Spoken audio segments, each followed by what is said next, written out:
بسم الله الرحمن الرحيم. അസ്സലാമു അലൈക്കും വറഹ്മത്തുള്ളാഹി. സ്നേഹമുള്ളവരെ, അല്ലാഹുവിൻ്റെ റസൂൽ സ്വല്ലല്ലാഹു അലൈഹി വസല്ലമ തങ്ങളുടെ വലിയ ഒരു പ്രവചനത്തിലേക്ക് കുറഞ്ഞ വാക്കുകളെ കൊണ്ട് പ്രവേശിക്കുകയാണ്. അൻ സഫീനത്ത മൗല റസൂലില്ലാഹി സ്വല്ലല്ലാഹു അലൈഹി വസല്ലം, പ്രവാചകൻ്റെ മൗലയായ സഫീന എന്നവരിൽ നിന്ന് റിപ്പോർട്ട് ചെയ്യപ്പെടുന്നത്.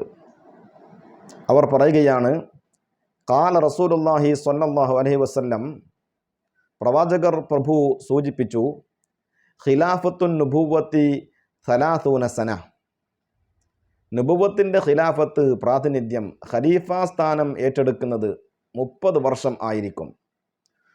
സുമ്മ യഅ്തില്ലാഹുൽ മുൽക മൻ യശാ, പിന്നീട് ഭരണാധികാരം അള്ളാഹു ഉദ്ദേശിക്കുന്ന ആളുകൾക്ക് നൽകും. രാജാധികാരം, അവിടെ മുതലങ്ങോട്ട് രാജാധികാരമായിരിക്കും. അതുവരേക്ക് മാത്രമാണ് ഖിലാഫത്ത് ഉണ്ടാവുക. വഫീ റിവായത്തിൻ സുമ്മ തകൂനു മുൽക്കൻ, പിന്നെ അവിടുന്ന് അങ്ങോട്ട് രാജാധികാര ഭരണമാണ് ഉണ്ടാവുക. അതുവരേക്ക് ഖിലാഫത്ത് ആയിരിക്കും 30 വർഷം. അള്ളാഹുവിൻ്റെ റസൂൽ സ്വല്ലല്ലാഹു അലൈഹി വസല്ലമ തങ്ങൾ വഫാത്താകുന്നത് ഹിജ്റ 11 റബീഉൽ അവ്വലിലാണ്. റസൂലുള്ളാഹി സ്വല്ലല്ലാഹു അലൈഹി വസല്ലമ തങ്ങളുടെ വഫാത്തിൻ്റെ ശേഷം പിന്നീട് ഖിലാഫത്ത് ഏറ്റെടുത്തത് 1-ാം ഖലീഫ അബൂബക്കർ സിദ്ദീഖ് റളിയല്ലാഹു അൻഹു ആണല്ലോ. അദ്ദേഹത്തിൻ്റെ ഭരണകാലം സനതൈനി വ സലാസത അശ്ഹുർ, 2 വർഷവും 3 മാസവും ആണ്. 2-ാം ഖലീഫ ഉമർ ഇബ്നു ഖത്താബ് റളിയല്ലാഹു അൻഹുവിൻ്റെ ഭരണകാലം അശറു സിനീന വ സിത്തത്തു അശ്ഹുർ, 10 വർഷവും 6 മാസവും ആണ്. 3-ാം ഖലീഫ ഉസ്മാൻ ഇബ്നു അഫ്ഫാൻ റളിയല്ലാഹു അൻഹുവിൻ്റെ ഭരണകാലം 12 സന, 12 വർഷം ആണ്. അലി ഇബ്നു അബീ ത്വാലിബ് റളിയല്ലാഹു അൻഹുവിൻ്റെ ഭരണകാലം 4 സിനീന വ 9 അശ്ഹുർ, 4 വർഷവും 9 മാസവും ആണ്. അതിൻ്റെ ശേഷം പിന്നീട് ഖിലാഫത്ത് ഏറ്റെടുത്തത് അലി ഇബ്നു അബീ ത്വാലിബ് റളിയല്ലാഹു അൻഹുവിൻ്റെ മകനും പുണ്യ റസൂൽ സ്വല്ലല്ലാഹു അലൈഹി വസല്ലമ തങ്ങളുടെ പേരക്കിടാവുമായ ഹസൻ ഇബ്നു അലി റളിയല്ലാഹു അൻഹുവാണ്. ബഹുമാനപ്പെട്ടവർ 6 മാസം മാത്രമാണ് ഭരണത്തിൽ ഉണ്ടായത്.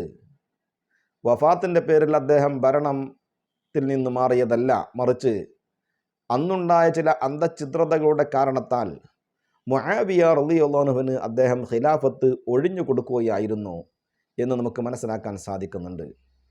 അതിൻ്റെ വിശദാംശങ്ങൾ നമുക്ക് മറ്റൊരു വിഷയത്തിൽ ചർച്ച ചെയ്യാനുള്ളത് കൊണ്ട് അതിലേക്ക് പ്രവേശിക്കുന്നില്ല. ഇതെല്ലാം കൂടി കൂട്ടുകയാണ് എങ്കിൽ 29 വർഷവും 11 മാസവുമാണ് ഉണ്ടാവുക, അഥവാ 30 വർഷം തന്നെ. കാണാം നമുക്ക്, മഹാനായ റസൂലുള്ളാഹി സ്വല്ലല്ലാഹു അലൈഹി വസല്ലമ തങ്ങൾ വഫാത്തുൻ നബി സ്വല്ലല്ലാഹു അലൈഹി വസല്ലം കാനത്ത് ഫീ റബീഉൽ അവ്വലി സനത 11. റസൂലുള്ളാഹി സ്വല്ലല്ലാഹു അലൈഹി വസല്ലമ തങ്ങളുടെ വഫാത്ത് റബീഉൽ അവ്വൽ ഹിജ്റ വർഷം 11 റബീഉൽ അവ്വലിലാണ്. വതനാസലൽ ഹസനു ലി മുആവിയത റളിയല്ലാഹു അൻഹുമാ, ഹസൻ റളിയല്ലാഹു അൻഹു മുആവിയ റളിയല്ലാഹു അൻഹുവിന് വേണ്ടി സ്ഥാനത്യാഗം ചെയ്തത് കാന ഫി റബീഉൽ അവ്വലി സനത 41 മിനൽ ഹിജ്റത്തിൻ നബവിയ്യ, ഹിജ്റ 41 റബീഉൽ അവ്വലിലാണ് എന്ന്. കറക്റ്റ് 30 വർഷം മഹാനായ റസൂലുള്ളാഹി സ്വല്ലല്ലാഹു അലൈഹി വസല്ലമ തങ്ങൾ ദീർഘദർശനം ചെയ്തു. ഇങ്ങനെയാണ് ഖിലാഫത്ത് ഉണ്ടാവുക എന്നത്. പിന്നീട് മുആവിയ റളിയല്ലാഹു അൻഹുവിൻ്റെ ഭരണത്തോടുകൂടി അത് മുൽക്ക് ആയി മാറി. അവിടെ നിന്ന് അങ്ങോട്ട് പിന്നെ മക്കളുടെ മക്കളായി അങ്ങനെ ഭരണമാണ് പിന്നീട് ഉണ്ടായത് എന്ന് നമുക്ക് ചരിത്രത്തിൽ നിന്ന് പഠിക്കാൻ കഴിയുന്നുണ്ട്. മഹാനായ റസൂലുള്ളാഹി സ്വല്ലല്ലാഹു അലൈഹി വസല്ലമ തങ്ങളുടെ ദർശനം എത്ര സത്യമായി ആണ് പുലർന്നത് എന്ന് നമുക്ക് മനസ്സിലാക്കാൻ സാധിക്കുന്നു. അള്ളാഹു അനുഗ്രഹിക്കട്ടെ. അസ്സലാമു അലൈക്കും വറഹ്മത്തുള്ളാഹി.